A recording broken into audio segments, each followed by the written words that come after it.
श्री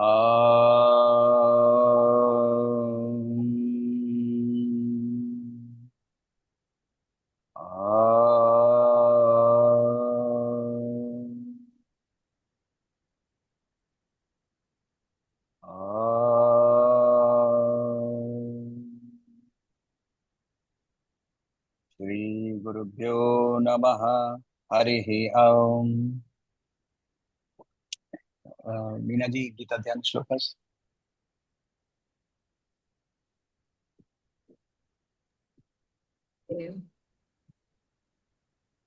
ॐ पार्थाय प्रतिबोधितां भगवतां नारायणेन स्वयं व्यासेन ग्रथितां पुराणमुनिना मध्ये महाभारतम् अद्वैतामृतवर्षिणीं भगवतीम् अष्टादशाध्यायिनीम् अम्ब त्वामनुसन्दधामि भगवद्गीते भवद्वेषिणीम् नमोऽस्तु ते व्यासविशालबुद्धे पुल्लारविन्दाय तपत्रनेत्र येन त्वया भारतैलपूर्णप्रज्वालितो ज्ञानमयः प्रदीपः प्रपन्नपारिजाताय स्तोत्रवेत्रैकपाणये ज्ञानमुद्राय कृष्णाय गीतामृतं दुहे नमः।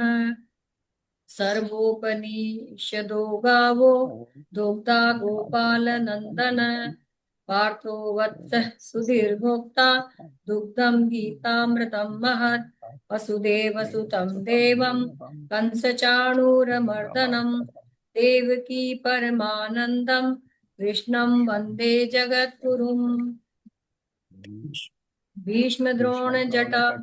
द्रोणतटा जयद्रथजला गान्धार नीलोत्पला शल्यग्राहवती कृपेण वहनी कर्णेन वेलाकुला अश्वत्थाम विकर्ण घोर मकरा दुर्योधनावर्तिनी सोत्तीर्णा खलु पाण्डवै रणनदी कैकवर्तकः केशवः पाराशर्यवचः सरोजममलं गीतार्थगन्धोत्कटम् नानाख्यानककेसरम् हरिकथा सम्बोधना बोधितम् लोके सज्जन षट्पदैर्हरः पेपीयमानं मुदा भूयाद् भारत पंकजं कलिमल प्रध्वंसिनः श्रेयसे मूकं करोति वाचालं पङ्गुं लङ्घयते गिरिं यत्कृपातम् अहं वन्दे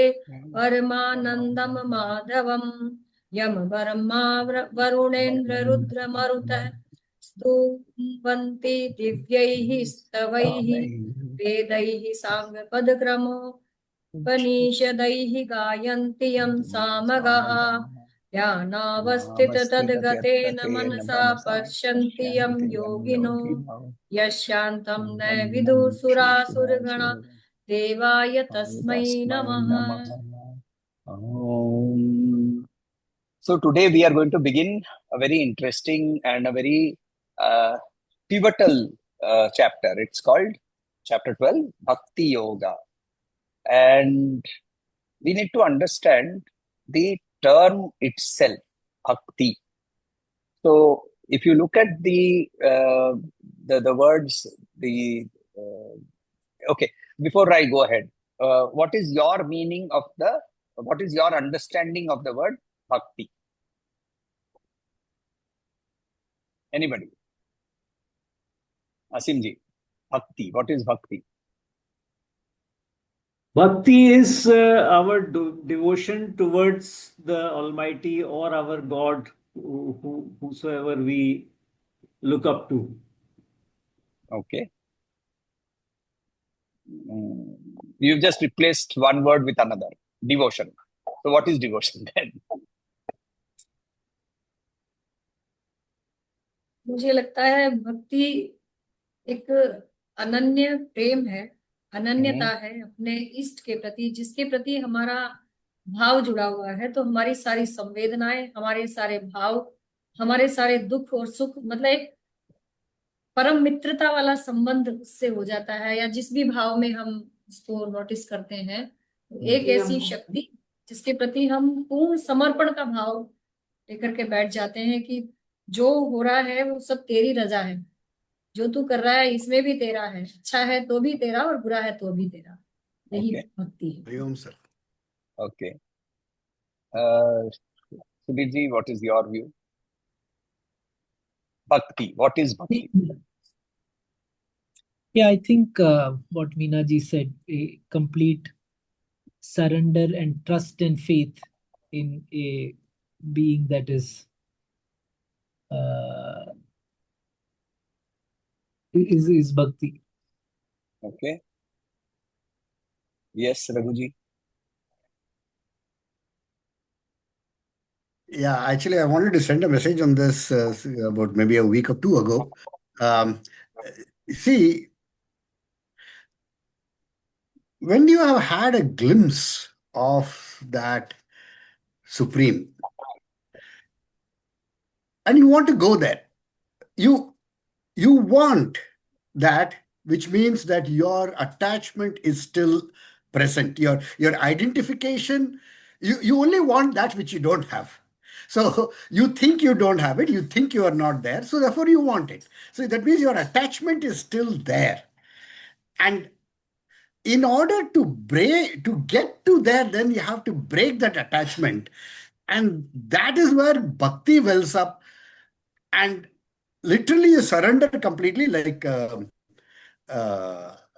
Sudhirji was mentioning. You surrender completely, that you have to get rid of the ego, so that you then realize you are Okay. there already.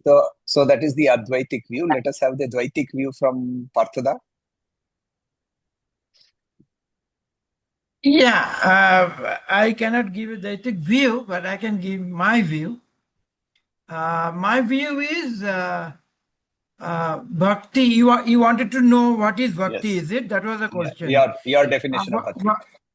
Yeah, my definition of bhakti is I'm a little selfish towards him.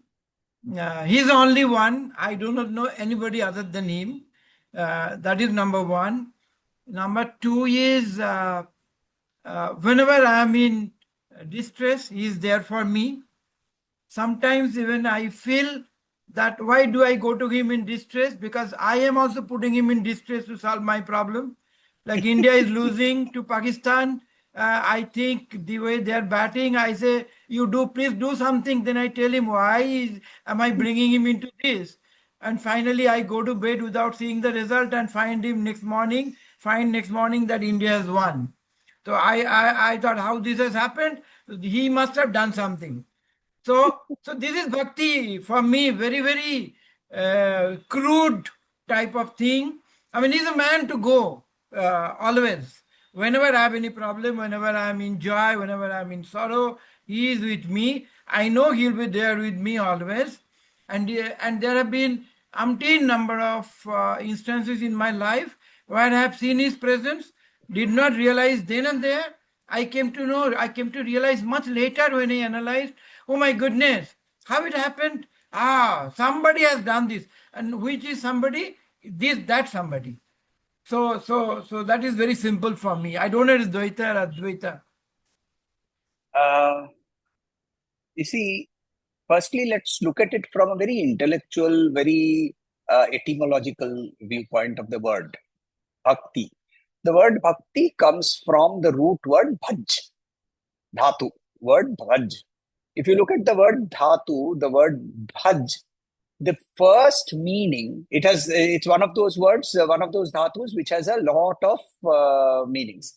So if you look at the list of dhatus from the Ashtadhyayi, you will find that it has about 11 meanings. One of the words which has the larger number. First meaning that it has been given is to break. The word bhaj means to break.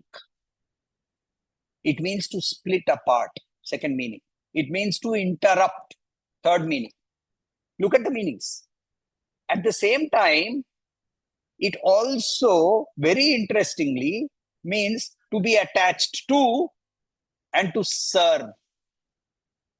Now, if you look at all this gamut of meanings, The word bhakti needs to be able to express this entire gamut. What does it break? It breaks the identification of you as a separate individual who is living separately from that person. What do you need to get attached to? You need to get attached to that individual who is greater than you, to whom your ego becomes subservient.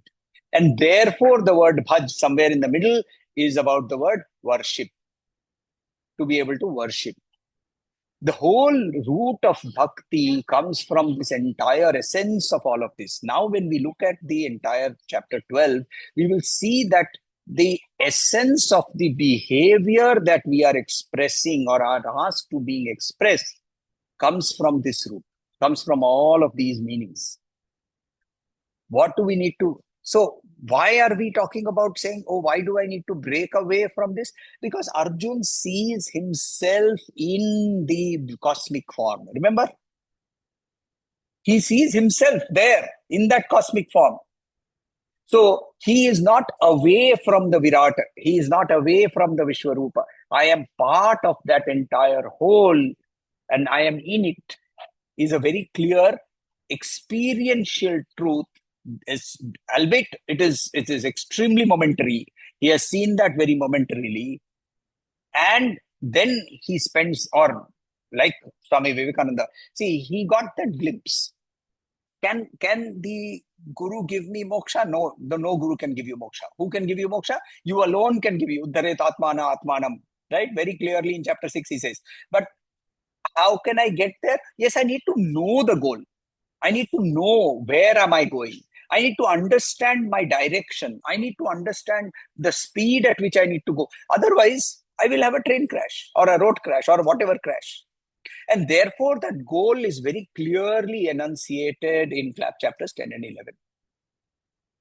And remember, chapter 10 is, you have to read both chapters together, 10 and 11, to be able to understand the magnificence of this entire being. And when you look at it with 10 and 11 together and you see that entire being in front of you, for us, it's only a textual experience. But for Arjuna, and imagine yourself to be there at Arjuna's place and you see it's an experiential reality for him of suddenly the BMI having dissolved. There is no BMI anymore. And the cosmic is speaking through you. To explain this in a little bit of a different sense, I don't know if any of you have experienced or seen somebody go into a trance during a devotional dance or a devotional song, and then that person suddenly becomes an oracle and starts speaking. Right? There was a movie around this, Kantara, if any of you have seen that movie. So, and this is a very standard thing that happens during intense Devi worships, Devi worship in Karnataka, in Kerala. Also during the Ayyappa worship, they say that Ayyappa is now speaking. It's not Ayyappa. It is the divine consciousness that speaks through, because the body, mind, intellect has no longer there. It has vanished. It has completely vanished, very, very momentarily, but it has vanished. And therefore, that person has tapped into this entire cosmos. And something happens over there. And we've seen that happen a number of times. Now, however, will that person therefore become, has he attained moksha? No, because moksha is to be in that state permanently, like Sri Ramakrishna Paramahansa. And then consciously take one step down and be there in what we call Bhavamukha. Right? He was told by Sri Ma herself, by God, the goddess, that please remain in Bhavamukha so that you can teach. So bhakti, we need to understand it at a far more holistic level, rather than, and I'm sorry, I'm not denigrating anything that any other mata is doing, but the ISKCON definition of bhakti is a ritual. Very, very analogous to the rituals that we are doing. sitting down, doing a sankalpa, saying Padyam samarpayami, Hastyam samarpayami, Hastyo argyam samarpayami, Mukharavinde achamaniyam samarpayami, right? Or you don't do all of that. You sit down and do Hare Krishna, Krishna Krishna, Hare Hare. They are very analogous. They are a ritual. Is the ritual necessary? Depending upon your mental and your emotional state of being, your likings, your essential predilections, you will choose whichever path is available for you. So some people are very, very prone to saying, okay, I need to sing, dance, jump, and enjoy. Please do that. Some people are saying, no, I need to open a Vedic text and read the Vedic in Sanskrit only. Some people will say, no, that Sanskrit has no meaning. I don't understand it. I will translate it into English. I will read the ritual in English. Okay, all that is all. Every one of them is a path. Every one of them is a path. Bhakti is not singing, dancing, or sitting and doing a puja. Bhakti has a larger, deeper meaning. With that as a context, we need to understand this entire chapter. So if there are no questions, I will start off with the first shloka of chapter 12. Again, another point of view on chapter 12, you must understand this, is a lot of times when people are asked to chant the Bhagavad Gita, or at least parts of it, this is one chapter which has the least number of verses, 20 verses. So most people, they take this up and they chant this and they say, Bhagavad Gita chanted, chanting over. Right? So this is, so that is chapter 12. Let us start. अथ द्वादशोऽध्यायः भक्तियोगः अर्जुन उवाच एवं सततयुक्ताये भक्तास्त्वां पर्युपासते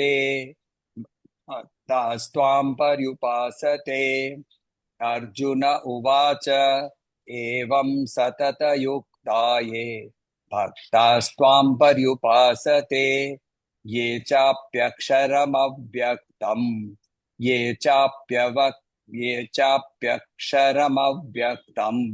तेषां के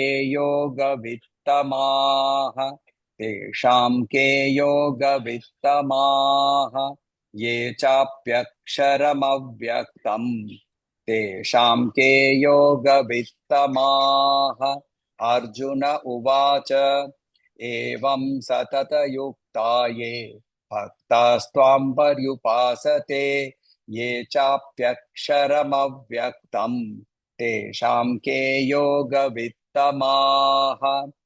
Arjuna uvacha, Arjun said, satata. Satata word means steadfastly. Yuktaha, devoted, or those who are, yukta means joined. Yukta, those who are devoted here, we have to understand words contextually. So devoted. Ye, those, bhaktaha means devotees. Those who are doing bhakti. Let us not use the word devotion. Let's use those who are doing bhakti. Tvam, you, pari upasate. Worship you properly. Pari upasana. The story with Pari, the word Pari is a very interesting story. Madhav, what was his name? I forget. He is a school teacher. He was a devotee of Sai Baba of Shirdi. His name is, if I'm not mistaken, some Madhav something. He was doing a massage of Baba's shoulders, and he was mumbling. So Baba asked him, "What are you mumbling?" So he said something in Sanskrit, thinking that Baba doesn't understand Sanskrit. Right? Fakir, wearing only a lungi, doesn't take a bath. So incidentally, he never used to take a bath. I mean, they would be forced to take a bath. Sometimes they would bring water to pour water over him. And there has been a story where when they poured the water from the head did not get wet. Anyway, so he said, Sanskrit. What Sanskrit? What are you chanting? So this chap, thinking that Baba does not understand, he said, Bhagavad Gita. So he said, what from Bhagavad Gita? So then he was forced to recite. So he says that the chapter from chapter 4, he recites, and he says, you go to such people and then you do what are you supposed to do? You are supposed to bow down, right? Then you are supposed to do service, and then you are supposed to do listen to them or learn from them, and they will teach you. Anyone remembers the shloka?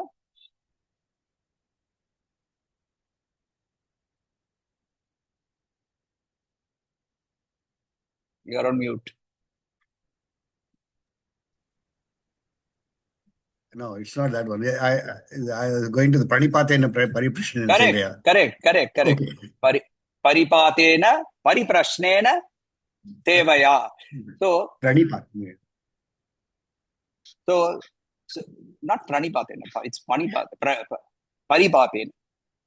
Is it because remember in the Mahabharata serials they says Pranipat Tatsri. Sir, it is Pranipat. Pranipat Acha, means to be pronounced.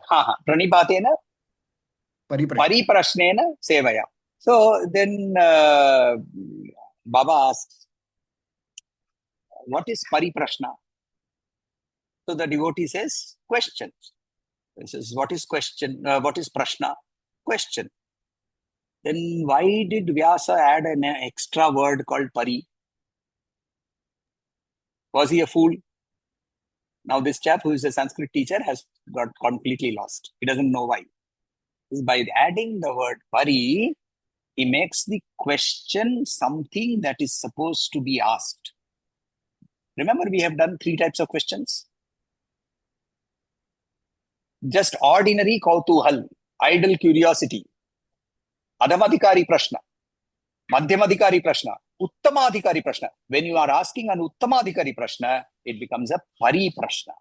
Similarly, we say pari upasate. Pari upasate means worshipping properly. So here Arjuna is also very clear. Not just going and doing some ritual blindly, not following something just because somebody else has said something, but following it with the intellectual understanding. Pari upasate. Ye, those, cha and api also, aksharam, the imperishable, avyaktam, the unmanifest, avyaktam, tesham, of them, ke, who, yoga with tama, more perfect in yoga. Who of these two are more perfect in yoga? Now, this is a very standard, natural question. And this is a question that was being addressed by Sri Ramakrishna Paramahansa during the Brahmo period also. The Brahmos, what did they start off with by saying? Oh, this formless one is the better one. Right? The Muslims today, they are claiming the same thing. The formless one is the one. All the forms they are seeing, they are all false. They are all imagination. Now, the best argument was given by Sri Ramakrishna Paramahansa himself. Are you saying that these forms are not God?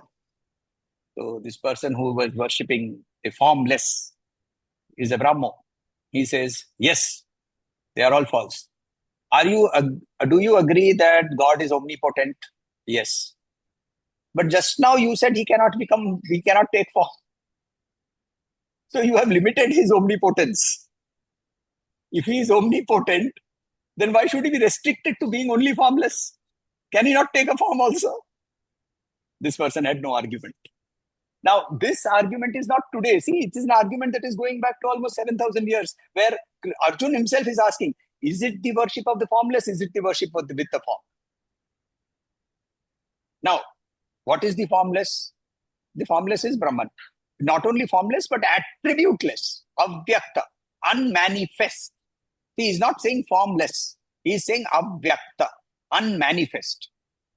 Now, the problem here is that which is unmanifest cannot be worshipped. It can be known. It can be experienced. It can be merged into. But you cannot worship it. Because the only 3 things that identify it are existence, consciousness, bliss. What will you worship? For worshipping, there has to be something else. So therefore, the word pariupasana here is not only just the worship as we know it, but it is also following a particular path, methodology. So he's basically asking, should I follow the method of intellectual neti, or should I follow the worship or method of first worshipping something with a form and then expanding the form into something which is engulfs this entire universe?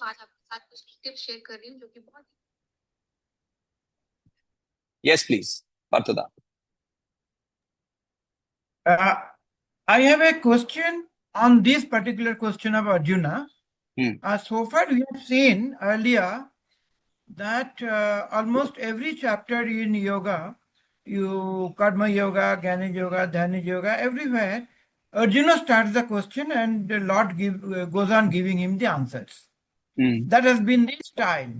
In this particular chapter, he is asking which are these devotees better versed in yoga. Correct. Now, so far he has seen only these three yogas. So he is talking about these three yogas, and which are, because he does not yet know about bhakti yoga. Correct. So he has asked this question. What is this dichotomy? So there is no dichotomy here. See, what he's saying is, till chapter 7, so till chapter 8, 9, you were explaining to me about the formless. And then suddenly in chapter 10 and 11, you went into some form. And the form is very glorious. And you have also said that you have shown me that there are a lot of people who are worshipping this particular form. So who is better? It's not a question of dichotomy. It's a question of saying, I'm seeing there are two different approaches that you yourself are talking about. Here, you are showing me a huge form, all encompassing, which still has a form. Right? It has a form. He says that. He sees that. At the same time, in chapter 7 and chapter 8, what did he say? Akshara Brahma. Right? That which does not change is Brahman. He asked that question, isn't it, in class chapter 7? What is Adidhyasa? What is Adhiyoga, etc., etc. And he very clearly, Adhyatma, etc., etc. He asks all those questions. And very clearly he says, that which does not change is Brahman. Akshara Brahmanaha. That which does not change. Now, in that respect, therefore, which path should I take? See, Arjuna, whenever faced with a dichotomy, has asked for clarification. If you go back to chapter 3, he said, you have talked about those who are doing Sankhya, those who are doing Karma, which is better. And what did Krishna answer? He said, those who think of these two as different are children. Right? He calls them infantile. Why does he say infantile? Because you are approaching this from a very small, childish mentality. Oh, they are too different. And what does he say? They are nothing but the same journey up to a certain point, something, and then from a different point, something else. Don't we do that? Suppose, for example, you have to go to, let us take a place. Let us say you have to go to Tadoba. How will you go? From Bombay, if you have to go to Tadoba, how will you go? Or you have to go to Meena's house in Savai Madhopur. How will you go?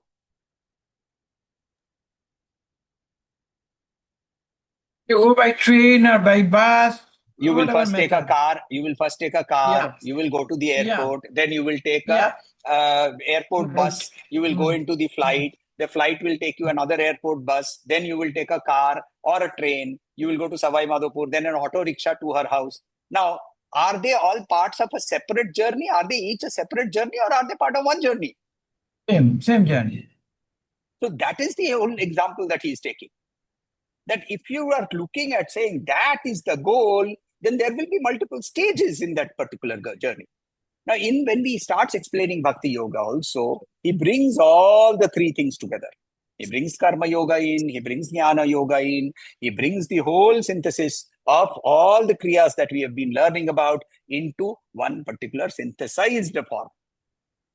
So here Arjuna's question was not on the method of yoga. His question was on the nature of the Lord. Is it so? No, his method, the question is, the nature of the Lord he has understood. He has But actually these manifest, experientially. unmanifest, these No, disputes. he is asking, which path should I take? I understand the goal. See, Okay. you have just now said, no, to go to Savai Madhopur, you can take a train, you can take a plane. Part of the journey could be train or plane. Which one should you take? Now, which one should you take will depend upon a lot of factors. Part of them are yours and part of them are outside you. What are the factors that are outside you? The factors that are outside you are, for example, there is a flood situation and therefore train is not going to be available at all. Or the Air India crash has just happened and therefore you have planes not taking off. Right? The reverse could be that you have a fear of being in closed places and therefore flights are not something that you can take. Each of these stages of the journey are choices that we make based upon our own predilections and therefore we choose. And hence the question, what should I do? Should I follow the impersonal? Should I follow the personal?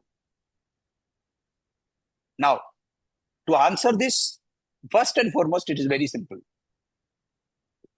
The path of the impersonal is very difficult. Why? Because of our own identification with the personal. What is the personal? Your personality, your individualism. The fact that when you look at the mirror, you recognize yourself as somebody with white hair, with a beard, wearing a striped t-shirt, and you say, oh, this is Partho. That identification, therefore, this allows us from moving into the impersonal completely in one go. So therefore, by definition, the personal leads to the impersonal. And this is something which Swami Atmapriyananda Prabhakar Maharaj, when he was, we were having an interesting discussion, and he always used to give this beautiful example. He used to say, okay, so the Buddhist nihilistic behavior had to be quelled, and therefore, now Buddha came in. Why? Buddha came in because there was too much of the karma yoga that was happening, the karmic part of was happening, too much of the ritualistic parts happening without any identification with the intellect, and therefore the divine principle came down as Buddha. Now, human beings, unfortunately, take whatever is given from the divine and then they twist it and they murder it, and therefore that Buddhist thinking started murdering everything else. So the same principle came down as Adi Shankara. And then with Adi Shankara, he taught what is called Am Brahmasmi and so on and so forth. Then after about 200, 300 years, he realized these people haven't understood anything that I taught. Let me come down and let me explain this in a little bit more easier way. So he came down as Ramanujacharya and explained Vishishtadvaita. Then, which basically, if I have to explain it, it says, the difference between you and the divine is in quantity, not in quality. Right? Then we said, okay, these people didn't understand that also. So another 200 years, and he comes down and says, okay, you guys don't understand anything. You take two chamar in your hand, go and stand in front of Udupi Krishna and keep doing chamar. Apne aap sab kuch theek ho jayega.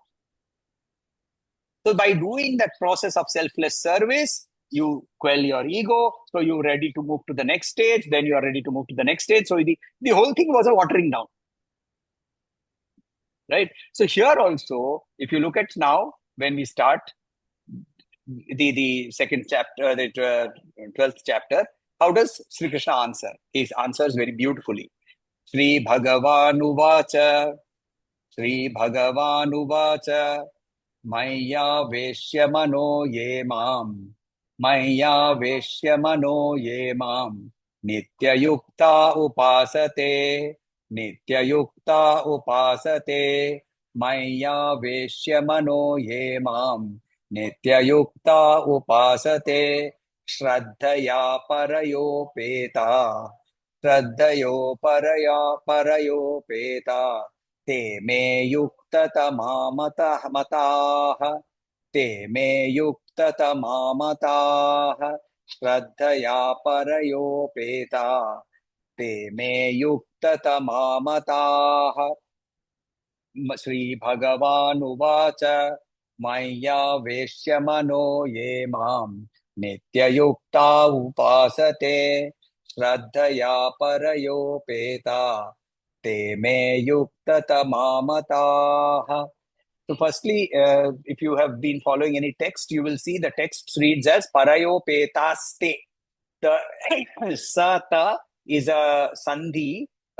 When you break it, I broke it, therefore it is ta and then te. When you are chanting, it is broken. Otherwise, in writing, it will be joined together. Sri Bhagavan Uvacha. Bhagavan said, Maya, my, on me, aveshya, fixed, Maya veshya, manaha, the mind, ye, those, mam, me, nitya yukta, nitya, daily, continuously, always, engaged, yukta, upasate, worship, shraddhaya, with faith, paraya, best, upetaha, endowed, te,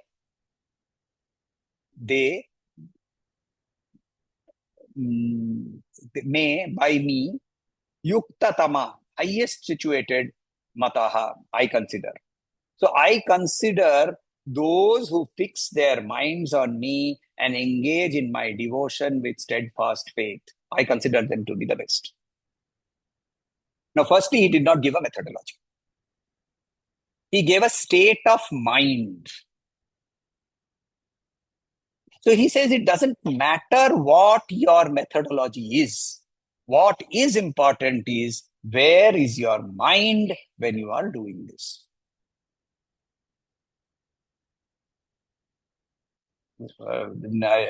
During Navaratri, I'm doing the worship, and in the evening, Tam Agnivarnam Tapasa Chalantim Vairochinim Pad Karmapaleshu Juttaham Om Durga Lakshmi Saraswati Swarupidi Shri Siddhidatri Durgai Namaha Padayo Padyam Samarpayami.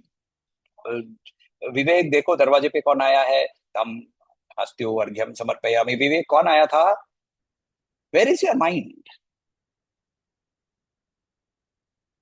Right? The mind, if it is there in that worship at that point of time, that is the method.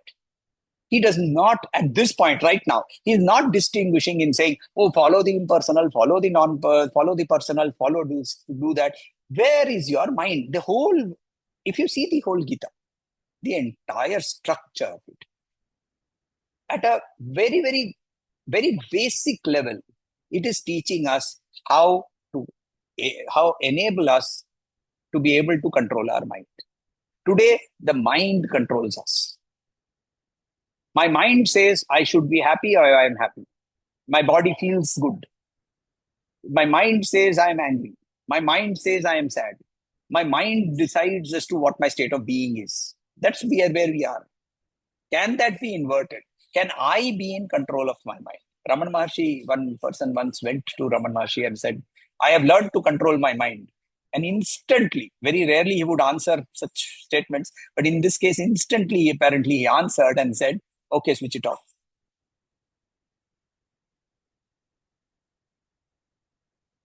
Switch it off. Not so easy, no? So many things keep jumping into this head. Somebody said, I don't remember the number. People actually have done some study on this. Obviously, the US, where they've actually studied number of thoughts that come through the head. And how do they understand that? They've done that through putting a person through a 24-hour EEG machine, which is constantly tracking brain movement and thereby understanding that there are thought waves that are coming out. Sometimes we are even thinking at a subconscious level, which we are not even aware of. So here he is very clearly saying that you simply understand where your mind is. Those who fix their minds on me.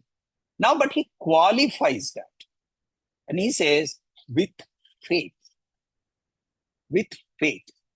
Now, how do you develop this faith? Shraddhavan labhate jnanam, he says. right? Shraddha, Gurudev used to say, Shraddha comes after reflection. Shraddha is not something where you blindly believe into something, which is why the Advaitic method is a method which forces you to question, which is why it says pariprashnena parisevaya, pranipatena pariprashnena sevaya. Pariprashnena, asking the right questions. To whom? Not necessarily to somebody looking around and saying, mere paas sawal hai. No, ask yourself and do reflection. Do nididhyasan, Shravanam, Mananan, nididhyasan. And once we do that questioning, the refining of the thought starts happening. The vasanas start getting eroded. The purification of the mind is what is happening. Why is the ritual important? The ritual is important because it helps you to purify. So here he is very clearly saying, I also have this beautiful description given by, any of you have heard of Kripalu Maharaj? कृपालु महाराज Vrindavan, right? कृपालु महाराज बहुत सुंदर सा एक example देते हैं कि यदि ईश्वर को समझना है तो ट्रेन को समझिए। ट्रेन को समझिए इसका मतलब क्या? So he says, look, you are standing by the railway tracks. You're next to the railway tracks. Train is coming from the distance. What will you see? Only a headlight. So you will feel a light is approaching. When the train comes a little closer, you see a long form along with light. Then it comes and stands on the platform. You see, oh, it is a train. I can see people sitting inside the compartments. And then when it came near, the train is the same. The train did not change. But your proximity to the train kept changing your perception of that particular train. Ishvara is unchanging. Bhagavan is unchanging. Your perception of Bhagavan, your perception of Ishvara changes degree of how closely you are able to access. And how closely will you be able to access? You will access the more you remove your vasanas through the sadhanas that have been given in chapter 6. The purification of the mind, the stillness of the body, mind, and intellect, then the clarity will start coming. Because the veils start getting removed. Right? Yes, Parthada, you had a question.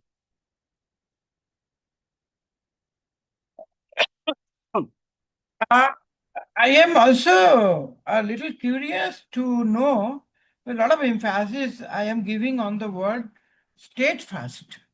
This happens, this happens momentarily, but steadfastly it doesn't happen. It doesn't happen nitya yukta. He is using the word, It does not happen nitya yukta. So what is the way? So Nitya Yukta will happen. Why will it not happen? It will happen. The point is practice. The point is, see, I go to the gym, I have a trainer, correct?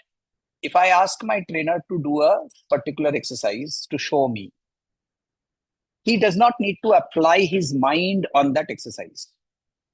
His body will respond to that exercise automatically. And he calls it muscle memory. Right? So when he is lifting the weight, his back will automatically arch, his muscles, his core will tighten, and the weight will go up, and so on and so forth. All that will happen without him having applied his mind. Is it that the mind has not been applied? No. When he was starting that journey, he had to apply everything consciously, isn't it? Every step, right? Deadlift kar raha hai, bend your knees slightly, arch your back, hold the bar. The bar has to be exactly between outside the knees. Now the grip tighten the grip. Breathe out, exhale, breathe in, hold the core tight, lift. All these steps, they are happening automatically for him. Why? Because of continuous extensive practice. Unfortunately, हम लोग 45 minutes भी नहीं करते हैं. So 45 minutes करो ना पहले. अपने आप होगा. It will come. That consciousness, that awareness, and that is why he has given so many methods. You look at the tree and you say, oh, this is the tree. The tree means Ashwatha. Ashwatha means the biggest of trees. Biggest of trees means Krishna. That is Nitya Yukta. You see a cow. Cow. Oh, cow means mother of cows. Kamadhenu. Kamadhenu means Krishna. Right? That ability, he has already provided. The methodologies have been provided. Are we ready to practice? Yes, Raghuji. Yeah. So actually, we ourselves, we come across people, especially people who are like teachers and all that. You will see, you go and interact with them, and they always interact in the same way. And they say, "ये तो ऐसे ही बोलेगा, ये तो ऐसे ही करेगा." But the fact is, he is completely unified with that approach. We have become people who don't respect, who rather look down on people who are completely single-minded focus. And we say, no, this is something we have to also watch our own social conditioning, that we look down on people who are single-minded focus. But that single-minded focus comes, and we have seen ourselves, people who are gurus, they will answer the question in one way, in that way, that because they are focused in that. They are already Nitya Yukta. So there was this beautiful story.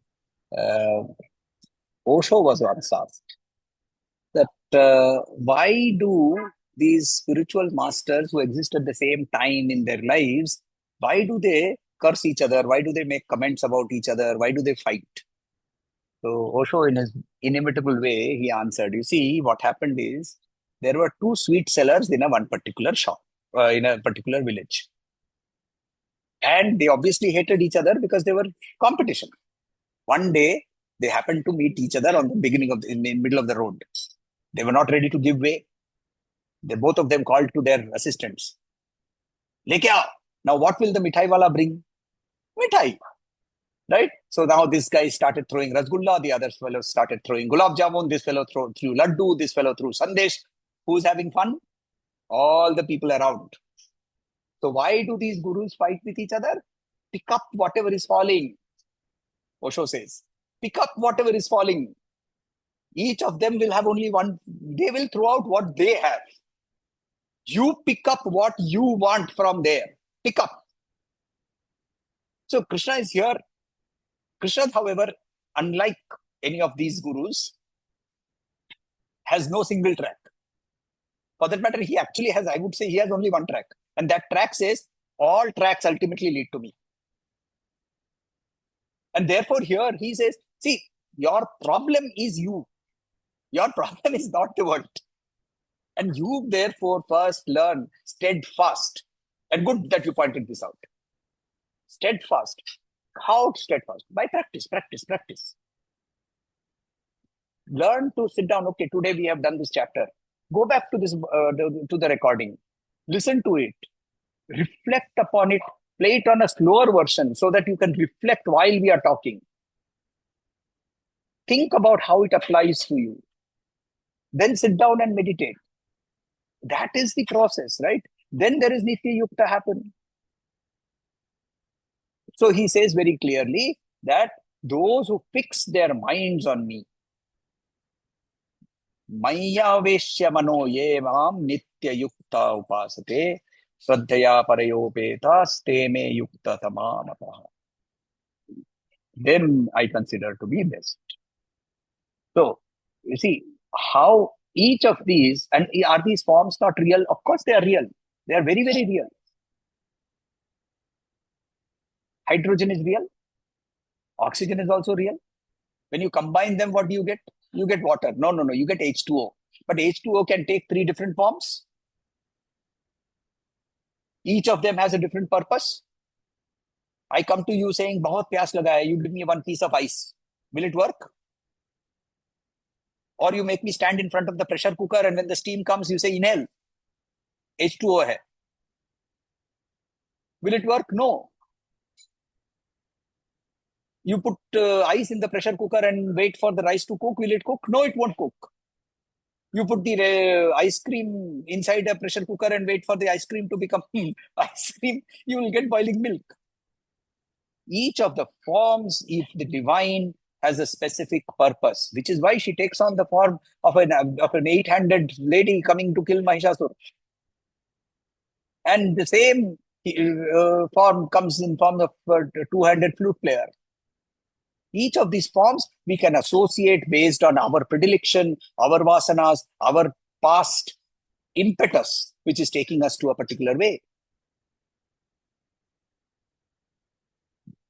Where is our mind, and are we ready to apply our mind on a regular basis in this particular way, is the question that he asks. Such a person, he is the best, very clearly. In this chapter, again, we will see certain sets of qualities that he will, in the next chapter actually, he will see a certain set of qualities which he will talk about, saying, how do I behave when these are supposed to be exhibited? Right? Let us stop here for today.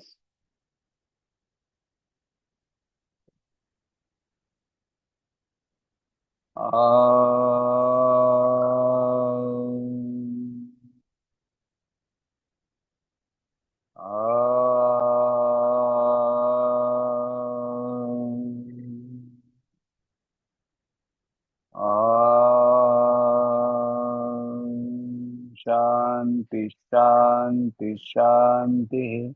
Harihi Om. Shri Gurubhyo Namaha. Harihi Om.